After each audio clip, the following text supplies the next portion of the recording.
მოზარდისათვის, 15 წლის მოზარდისათვის 5 წელი არის ძალიან შორეული მომავალი. და რაც უფრო შორეულია მომავალი, მით უფრო ბუნდოვანი ხო არის და მით უფრო ნაკლებად ხვდებთ აწმყოში ფსონს მომავალზე, თუ ის ძალიან შორეულია, ხო? არ გვაკავებს ჩვენ მომავალი, რომელიც იქნება 90 წლის მერე. გვაკავებს მომავალი, რომელიც კაფიოა და აგერ არის ხელის გაწვდენაზე.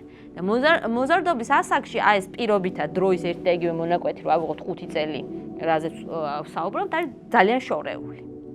მაგრამ 45 წლის ადამიანისათვის რომელსაც უკვე ბევრი პრაქტიკა აქვს, ბევრჯერ 5 წელი გაიარა და იცის დაახლოებით რამდენია და რა შეიძლება მოხდეს ამ 5 წელიწადში და რა შეიძლება შეიცვალოს ან არ შეიცვალოს. ბევრად უფრო ხელშესახებია და მკაფიოა და ბევრად უფრო მოკლე პერსპექტივაა. და მოზარდობის ასაკში გაწელილია მომავლის პერცეფცია და ესეც არის ერთ-ერთი ფაქტორი, რომელიც შეიძლება რისკზე ორიენტირებულ გადაწყვეტილებებს უწყობდეს ხელს, იმიტომ რომ კიდევ ერთხელ ვიმეორებ, დასრული შემთხვევაში ასე არის, რაც უფრო ბუნდოვანი, შორეული და წარმოუდგენელია მომავალი, მით უფრო ნაკლებად ვითვალისწინებთ აწმყოში ქცევის შეკავების თვალსაზრისით.